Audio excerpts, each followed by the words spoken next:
Hi, I'm April. And I'm Bayleigh. We are real-life friends and neighbors. Together we run a business called Passionist Designs. Our favorite part of our job is being in people's homes and hearing their stories.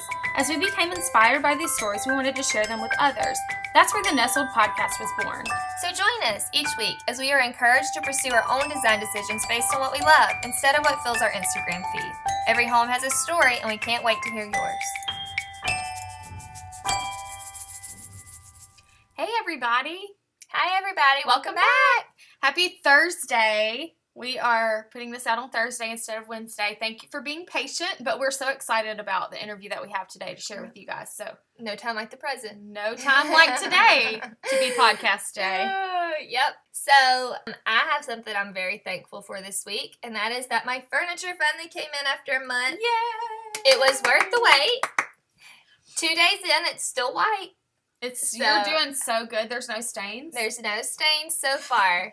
I know we've had some people send messages and say things like, I'm assuming. I'm like, do not assume anything whenever it comes to me. There is nothing in place. For those of you who don't know anything about Enneagram style, 7s don't put a whole lot of thought behind decisions at times. They jump right in. But it's white. And it was inexpensive because it's IKEA. So I'll let y'all know how it goes, how it holds up. But so far, so good. And it's beautiful. It is. And I literally have wanted white slipcover couches since we got married 7 years ago. Mm-hmm. And so my husband is so proud of himself for letting me finally get the white slipcover couch. And the green chair he chose is beautiful. It is. He chose a green armchair, and he sat in it last night, and he looked across the room, and he said, aren't you so glad I picked this? I feel like I did such a good job. He did do a good job. He did. It's kind of changing some of the colors up a little bit, but it's okay. Yeah. And I put it together. You did put it together, and he was very grateful. Because he thought it was going to be a whole night of putting furniture together. You're welcome, Justin. It was intentional. I said, April did this for you. I was just trying to help. All about the marriage. That's right. I'm all about helping the marriage. So this week, I'm thankful for our friend Jen, who was with us last week, because I am no longer fostering 2 of the 4 kittens. I have passed them off to Jennifer this week, and we've actually recorded, and somehow it didn't get posted to share with you guys on our stories. But Jen is now the proud owner of 2 baby kittens, and now we have 2 still. And you're not their foster mama, though. You're just their mama. Yeah, we've named them. So, well, I didn't name them. I had nothing to do with this whole decision. Although the one that I've been taking care of since he was 1 day old, I mean, he's like a little child. Last night, he thinks he's a person. He doesn't like the other one that got added later in the process. He looks at it like, why? And then he'll look at me like, please save me from this little animal this heathen cat that you brought into our home of humans. Right. What in the world? It's important to remind people that this kitten had an umbilical cord when you first got it. So literally he has no idea he's a cat. No, he doesn't know. His mom never took care of him, not even once. I am his mother. So just call me the crazy cat lady. But Bayleigh also has been sharing a little bit about her animal adventures. Yes, we had a raccoon that moved into our attic and had babies. Yes. And we think that she is now gone. If you've been following the story. Yeah, I won't hash out all the details for you guys, but you can find it on our highlights on our Instagram. Yeah. But anyway, yeah, so she moved in, and I think she's moved out, but we have not had the man come to confirm. He needs to confirm. He needs to confirm because we thought she'd moved out, and he went in my attic and said, nope, she's up here with all her pups. So we cannot trust what we hear. No, cannot be trusted. Apparently they're very still and quiet. And expensive to get rid of. And so she better be gone. Yes. And she better never come back. That's all I can say. Yes. So this week, we are so thankful to have with us Jeri Stroade from Dwell Mobile. Jeri is a friend of ours, and she is doing just some really incredible things with resettled refugees here in our city, and we can't wait for you to hear from her and hear about what she's doing and a little bit about Dwell and about her life and all things home. And Jeri. And she's just fabulous. Everyone should be jealous that we get to be her friend. Yes. So, here's Jeri. Hey, Jeri. How are you? Hey, I'm good. How are you? We're good. Good. We're so glad you joined us today. Especially on a busy week. We know you have a busy week this week, so. Yeah, thanks for having me. You're welcome. For those people that don't know you, could you tell them a little bit about yourself? Sure. My name's Jeri Stroade, and I have a nonprofit called Dwell Mobile that helps refugees here in Mobile. And I moved to Mobile about 7 years ago from Kansas. So I'm a Midwestern girl, I guess. Okay, so what gave you the idea to start Dwell? Where did that come from? Well, I had been working at a church with refugees and as I got to know Mobile a little bit and met people in Mobile, I just heard from them that they didn't even know we had refugees here that had been resettled here in Mobile. And so after a while, I just started thinking, I wonder what we could have here that would help the community get involved and build relationships with these people who are coming from other countries here. And so that's where the idea of it's a nonprofit where that could mobilize churches and community groups and individuals. And so that's where Dwell came from. Awesome. Yeah. And what are some of the programs that you guys have? We have really we try to make it everything we do, but a lot of what we do is very relationship based. And so one program that we have is called Dwell with Friends. And so that's just like if a group of people or an individual wants to partner as like a friendship partner with a refugee family, we can connect them and help them just even build that relationship. And many of the people coming as refugees are coming from very community-based cultures. And so we really just try to create community. The other big program that we have is called Foundations, and it runs twice a year for 8 to 9 weeks, meets at Spring Hill College. And just this year we switched it up a little bit, but we eat dinner each week with them. And then this year we did like they could choose what they wanted to do. So if they want to study English or study for a GED, study for their citizenship, study driving, they could do those things. And so the idea is just helping people as they've lived here a while get acclimated and get the skills that they need to really build life here. Yeah. One thing that you mentioned was that a lot of the people who come from cultures that are very community-based. And I know that's something that we've seen, some people that you've introduced us to, is that I can almost feel like I'm imposing on them whenever we bring everyone. But they love that, don't they? Yes. I mean, I don't mean to generalize, but no. Yeah, no. It was interesting. I don't know if I told you guys this or not, but one of the times when I remember going with you guys and everyone to visit one of the families, and we came with, I think, 12 to 15 people just to stop by and say hi one day. Right. And I kind of felt the same way because that's our culture, I don't want to impose on you. But I sat as I looked around and just saw all the interactions happening. I was like, they love this because their family is 12 to 15 people. And this is what would happen every day where they're from is their family would come by. And so I think it's a great, it's a strange cross-cultural thing, but a great thing kind of to be able to bring family into. Yes. I know that I've learned a lot from that about we've literally knocked on a door and they didn't know we were coming. And then they're like, well, come in.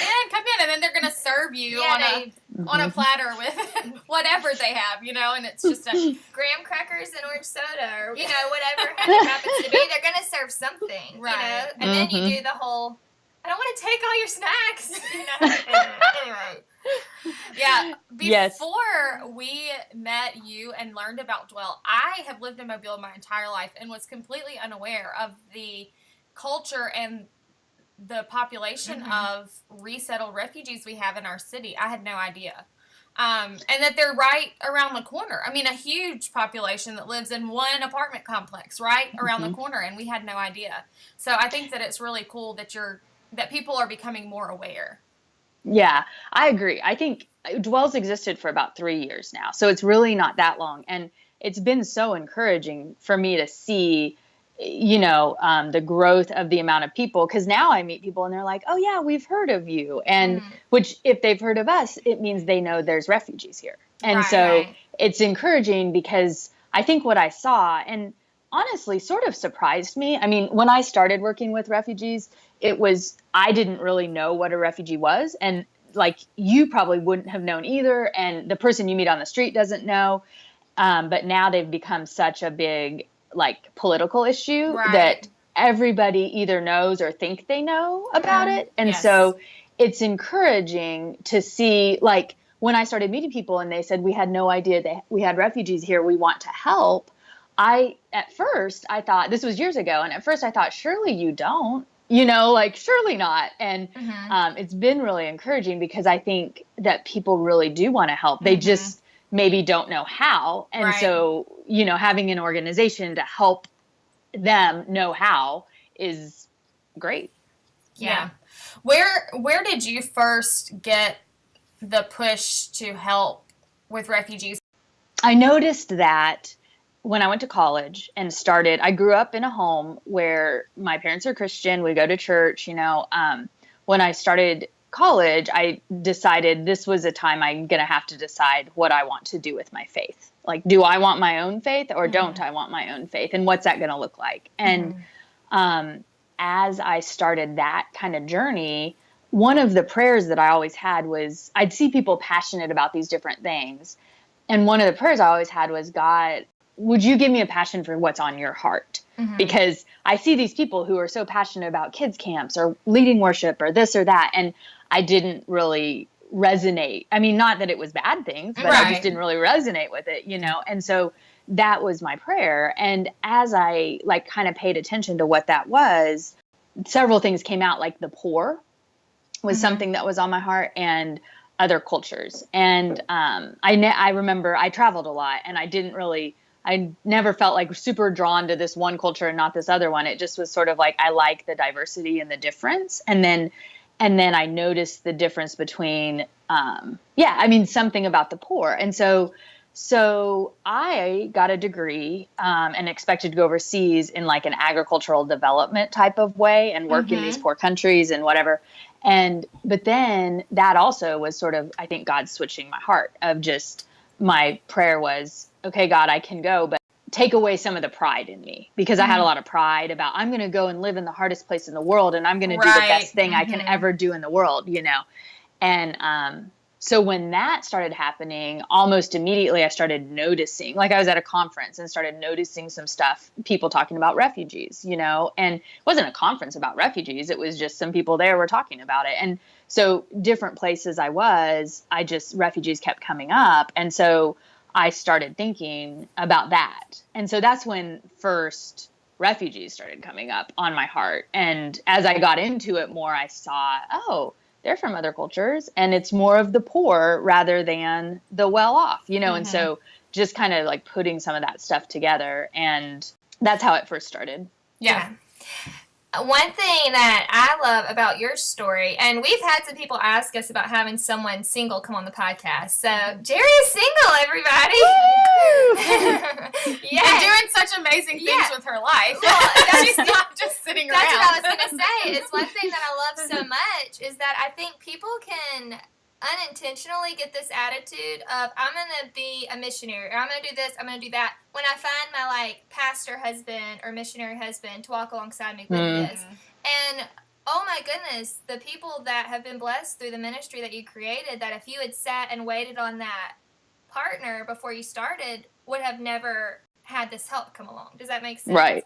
And so I really love that you're living your life, and I think we haven't talked much about it, but if a partner comes along, if God gives you that partner, then great. But if not, you're doing it. Yeah, I think, that was something, we haven't talked much about this, but, after college I struggled with and stuff like that. And, but really realizing at times how much I've changed since then. And it's all been who God wants me to grow into. And not that I couldn't have done that with someone, but just, one of my friends talks about this, or a couple, they actually, this is a crazy story. They're in Nebraska and they were getting married, and in their marriage counseling, the pastor said, basically a Jerry Maguire line, you guys complete each other. And they said, now, wait. No, we're both complete, and I remember them telling me that. And it was crazy because I thought Nebraska, at that time I was like, Nebraska's the Bible Belt. Everybody should know. And it's not the Bible Belt. But it was crazy that a pastor was teaching that you aren't complete without each other. Because I think our culture teaches that too, But, but it was also helpful for me when they told me that story to think that's really true. Like, I'm complete and I'm fine. And if there's a companion for me that God wants to bring, I will be happy. And if not, I mean, I will be happy, because happiness doesn't depend on it, so. I think as moms or as parents in general, I think that's something important to start pouring into our kids, because no one did that when we were growing up. And so even with my girls now, whenever they say, one day I'll get married, and I'm like, maybe but if not, Yeah.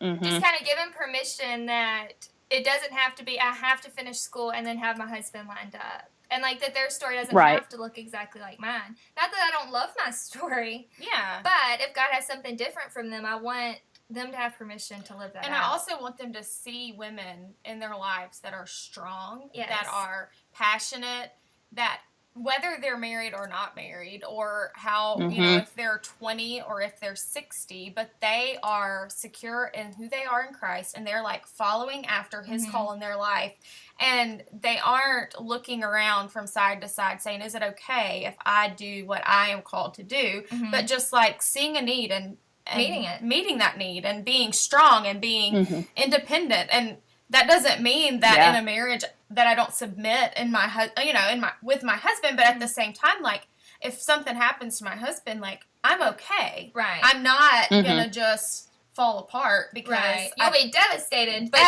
you'll be able to pick yourself back up. Yeah. Because my life has purpose outside of being a wife, and even outside of being a mother. There's a purpose to my life. Those are part of my purpose, but that's not all I was created to be. My life is to glorify God, and that can look differently no matter what the circumstances are. So it's just really cool to see your life, and and I think it's so good for Lydia to see you. Yeah, thank you. That's encouraging to me. I mean, that's a big thing, that it is like, oh, I wish I had this in my life, but I don't. But I also think about, if I had gotten married right out of college, I probably would have never ended up doing what I'm doing now. And not that it is right or wrong to, like, I also think about people who don't get married. I mean, who don't get married or don't get married until they're 60, and things like that. And it's just, I do think God calls us to certain things and put certain passions in us. And those are independent of if he has a companion for us or not, and it doesn't mean anything about, that's another thing I think I struggle with. And I think our culture, or I do struggle with at times. And I think our culture says it means something about you if you have found a partner or if you have not, and I don't really think that's true. Absolutely not. Yeah. So, Jeri, on kind of a different note, but I think it all kind of ties together. So tell us about some of the places that you have called home. Grew up in Kansas. Well, and really, I know you had mentioned I've traveled a lot. I wouldn't say I've ever lived overseas, because all of my travel has been short. So really, I mean, I moved around Kansas, and I lived for a while in a little town right outside of Kansas City in Missouri. And then in high school was in a town called Pretty Prairie, Kansas. Ooh, sounds pretty. Which is amazing. Aniston would love to hear about that, because we've been reading all the Laura Ingalls books, which are not taken, but Pretty Prairie. That sounds like something out of a Laura Ingalls novel. Yes, it was. I grew up sort of probably out of where she went. I mean, like, it was the same. It was windy and open and everything. So moving around Kansas, like western Kansas, that's completely flat and open and windy. And then outside of Kansas City, Missouri, which is like, east of eastern Kansas. And that's more hilly and still pretty open, but some trees and stuff. Now when I go back, I notice it because I used to think, oh, we have trees. Look at that. And then after living here and going back and flying into the airport and driving, I'm like, oh, no, there's nothing here. There's no trees. So, there's no trees, but they have beautiful sunsets. So, Yes. Yeah.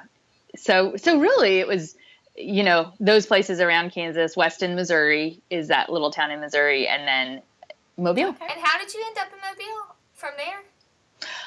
So to kind of pick up that story about, when I started having refugees on my heart, mm-hmm. I was also in this little house seminary there called Emmanuel House. And in that it's pretty intensive of a couple years of they talk about seeing how you're sinned against and how you tend to sin against others. And so that's what kind of gave me the courage to be like, okay, some of this stuff I want to do is based in pride. Take that away. And as I started that, I had a friend who was like, hey, you should see this church and what people are doing down in Mobile with international students and refugees. And so I came and it was All Nations Community Church. And I came and met Jim and Mary Mather down here and saw what they were doing and really liked it and asked them. They weren't doing much with refugees at the time. But as I visited them and got to know them, I was like, hey, do you guys notice there's refugees here? And they were like, yeah. And turns out they'd been praying for several years for someone to come down and help them reach out to refugees because they noticed it, but they were so busy with international students. So that's how I ended up in Mobile, of all places, is to work with them. And there's not everywhere doesn't have a bunch of refugees, right? I mean, this is right. A special place. We're touch us twice. But really, I mean, they don't just show up in every city, right? No, it's true. Mobile's the only city in Alabama. Okay. And they've been, I mean, I don't know the most current, but they've been downsizing a lot. And so they're trying to keep one place open in every state. For sure. And there's other states with more than one place, but yeah, so it's definitely not, it's definitely unique that Mobile receives refugees. Well, and I bring that up just to say, I feel like that's such a call to the local church mm-hmm. here of God is placing these people in our city. So what are we going to do with it? Right. Yeah. I think it's true. I mean, we're called to be neighbors. And, you think, oh, who's my neighbor? I mean, what he said in Luke, who's my neighbor? Wanting to be able to justify how he was living. Yeah. And I think, gosh, we can't even ask who's my neighbor. They're our literal neighbors, yes. And so we're called to welcome them, I think, and we're called to treat them in certain ways. And it's reflective of where we're at with God, how we do it, Yeah. Yeah. What would you say is the biggest obstacle for refugee families making a home in a foreign land? I think I've been thinking about this a lot because we're getting ready for our fundraiser and I'm trying to figure out what I want to say at that fundraiser. And so I've been thinking, what do we do and why do we do what we do? And I really do think, there's practical things. There's a lot of practical things. But I think when I came, Jim Mather was very wise, and he said, do not feel like you have to do a bunch of stuff right away. Hang out with these people, get to know them, and see what they need, Mm-hmm. So I did. And as I, got to know people, I would say, hey, how do you get here? What do you need? What do you get? And they said the same thing. They said, we need relationship mm-hmm. because we have stuff. People give us stuff. Yeah, we need stuff. But we've left our families, right. And I think we see that. When we went and sat at that family's house, I think we see that because I've been thinking about it, and it's a providing relationship, and especially with a group of people providing relationship, you provide this support network that all of us, not all of us, but hopefully most of us have, right. And so I can go out in my day and I can completely fail. And I can come and I can call someone or come home and sit and talk to my roommate or whatever it is, mm-hmm. But they don't have that. Right. They can go and they're more likely to completely fail every day because they don't know the culture. They don't know the language. They can't drive. They're just learning all of it. Yes. And so it'd be like one of us going over, to China or whatever and having to go get a driver's license, you know? And so I think the biggest thing that I see is they need that social, that support network to enable them to continue to be, they've been very courageous in their life already. Right. But to continue that, they need this support, Mm-hmm. Yeah. I can't imagine how frustrating it is to be in a place where you don't know the culture, you don't know the language, and to every day try to, whether it's work or paperwork or get your kids in school or whatever it is, how frustrating that day is every single day. You know? Yeah. Yeah. You know, I was just telling somebody the other day, one of the families we work with, they asked me to copy some papers for them. And so I copied papers for them, and I was at the gym and they needed the papers, and they said, "Where can we meet you?" And I said, "I'm here." So they met me at the gym, which was an interesting cross-cultural moment. But so I go and I'm all sweaty and I hand them the papers. But I said, "How was your day?" It was a very short conversation. And these are people that you guys know that all of us have been building relationships with. And I said, "How's your day?" And the woman was supposed to have gone and got her driver's license that day. And I said, how'd your test go? You know, and she goes, "Oh, we couldn't take it." And I said, "Oh, you couldn't take it?" And the guy said, her husband said, "No, the insurance on my car expired. Oh. And so I couldn't take it. And so we have to wait and reschedule and da-da-da." And he was sitting as he said that. And I mean, I think that his eyes were like teary, you know, because it was like here his wife was going to get to drive and she was so excited and she was ready for her test, and something that he did have control over, he didn't know about happened. And I just thought, how frustrating that must be. Well, he may have even gotten a notice and didn't even realize what the notice was telling him. Yeah, exactly. Yeah. And then when you don't have any support, like if you don't have any support network, you're just frustrated. You know, you don't have anybody to be like, "Oh my gosh, this happened to me today," and da-da-da-da-da, you know. Yeah, that's hard. Yeah. And I think it's important for people to hear that these are real people. I think that politically there's so much that has happened that makes us look at refugees from other countries as a threat, that makes us look at people who are of a different background or religion or ethnicity or whatever it may be as they are against us. When these are real people. And is it true that some of them are bad people? Yes, just like I have bad people that live on my street, you know? Yeah. And so I think it's important for people to hear those things. Yeah. You know, somebody explained it once this way that I thought was a good way to explain it. Like, okay, these people may be our enemies and they may be our friends. What does Jesus say we do for our friends? To our friends, we love them. What does Jesus say we're supposed to do to our enemies? Love them. Right. So is it really our job to figure out if it's my friend or my enemy before I know what I'm supposed to do and how I'm supposed to treat them? Right. No. I mean, you know, it takes courage to do it when you think it might be your enemy, but we're supposed to treat them the same. Right. Right. Yeah. And I'll just talk about this and then we can move on to like your house. I've also heard you say before, and this is convicting to me in the way that it kind of helped shift my heart towards the refugee even more, is when you said that the people who come, most of the adults, they know their life is not going to be better here, but they're trying to make life better for their kids. They know it's probably going to be more difficult here than what they're leaving behind. Right. And so when I think of it that way as a mom, I'm like, oh my gosh, what can I do to help you? Right. You need somebody to listen? Okay, here's my number. I'm not going to know anything you say when you text me. But we'll try and figure it out. I'll text you a happy face. Yes. I'm going to keep doing sign language and hoping that something... One time April said, either she needs childcare or she has childcare. I'm not really sure.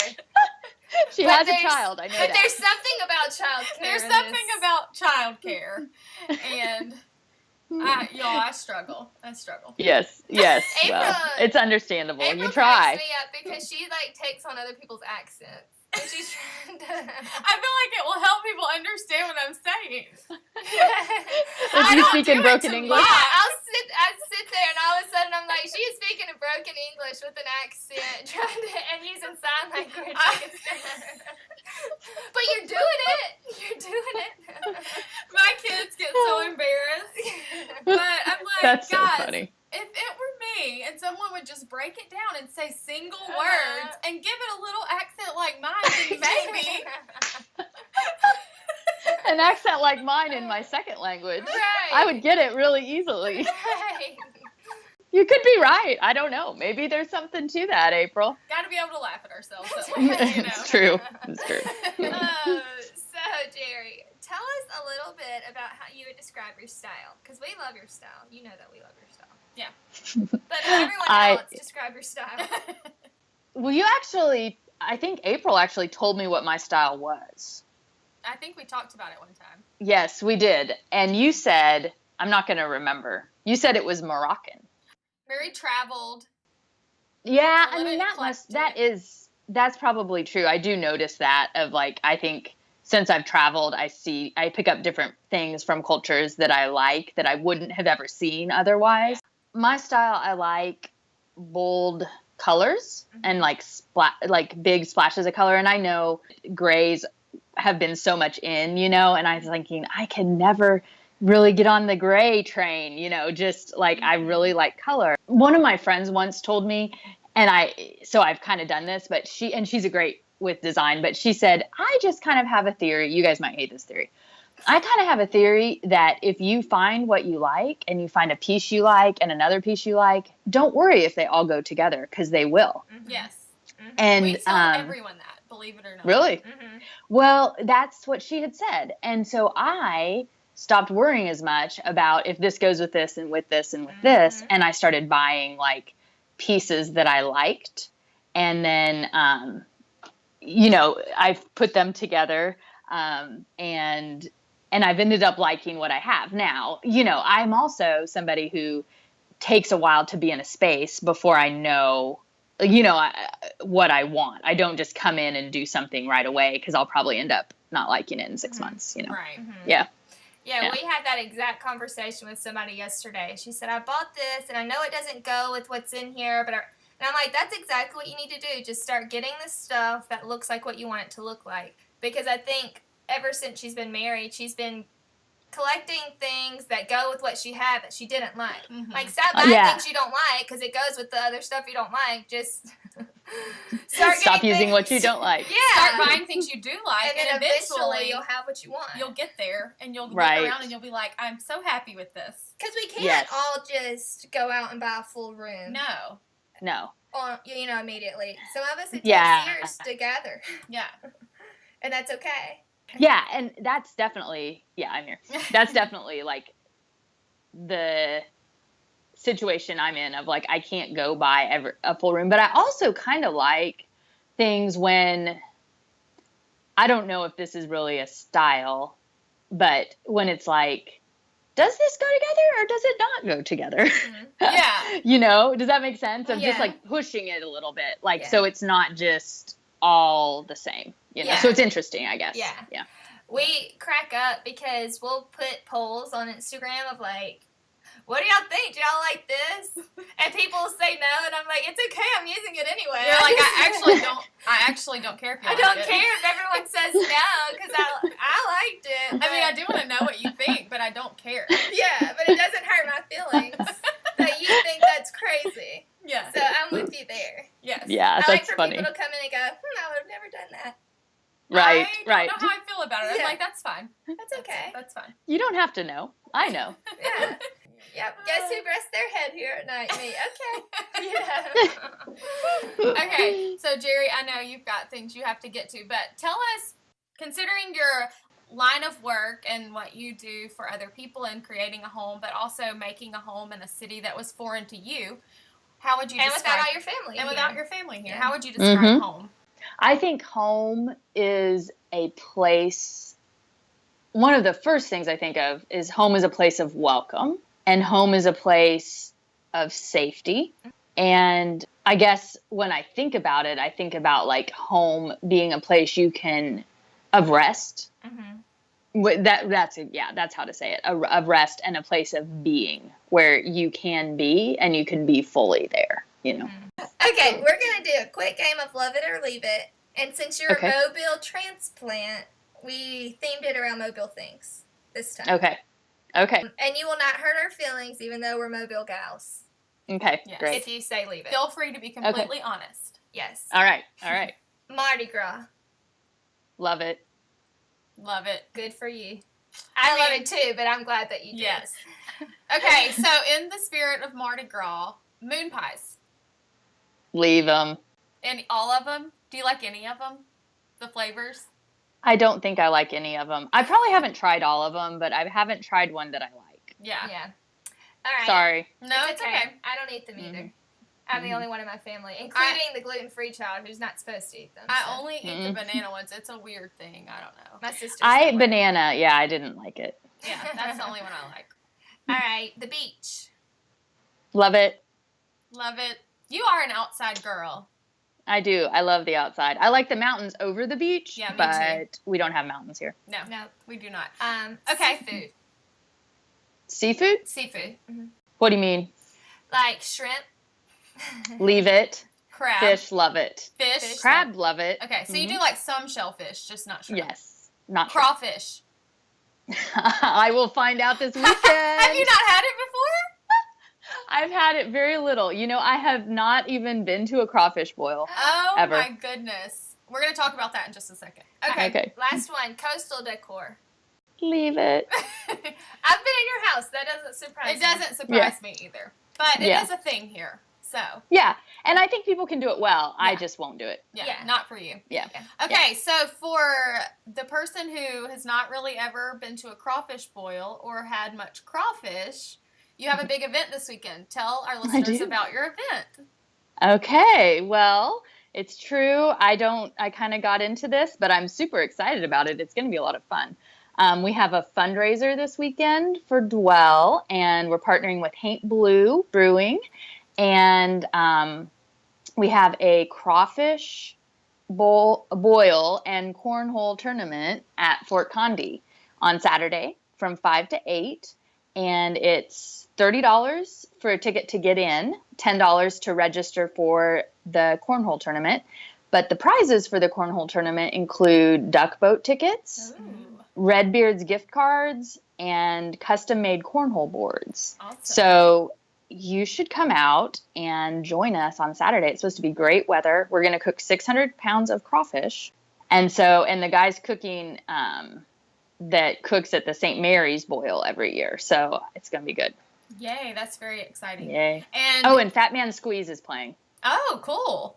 Yeah. And you can still buy tickets at the door, right? You can buy tickets at the door. Okay. It's on Eventbrite, and it's on our Facebook page. Okay. And tell people where they can find you on the internet. Okay. So we're on Facebook, Dwellmobile, dwellmobile.org. And then we also have Instagram, Dwellmobile. Okay. And you've stepped up your Instagram game the last week or so. Last little bit. Yeah.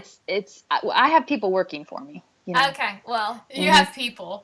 Not people. They do the work. You should share some of those people with us. Right? You're looking at the people. Our Instagram game needs to be stepped up as well. No, just kidding. We're really trying. We're trying, everyone. Yeah, I get it. My Instagram game goes, if I have somebody to help me, it's like on point. And if I have nobody to help me, it's non-existent. Well, we are really looking forward to this weekend. I'm hoping Lance gets off in time that we're going to be able to come. But regardless, I know it's going to be a fabulous time. Yes, I'm excited. Yeah. We love what you're doing. We do. Keep up the good work and keep introducing us to friends. Yes. That are hard to communicate with, but really great to have around. I'm really stepping up my sign language game, though. So don't Yes, worry. it's good. Everybody needs to get better at that. Thank you for having me. Yes, it was really so fun. much. All right, bye, Jeri. Aren't you guys inspired by Jeri and her life and her story? Yeah, she is so awesome. We hope that you will all, if you are local, try and come out to the Crawfish and Cornhole Tournament. It's going to be a great time. Yes. We are going to do our very best to move some things around so that we can be there. Our husbands are both really wanting to be there because crawfish and beer and cornhole. So. Right. And there'll be a live band and lots of fun. So if you can make it, please make it a point to be there. It's going to be great. And this is such a great organization. And if you can't be there, look up Dwellmobile. Yes. And see how you can get involved. Yes. If you're someone who's looking for an organization that you can kind of give back to and you're not really sure where to start, they're an awesome one.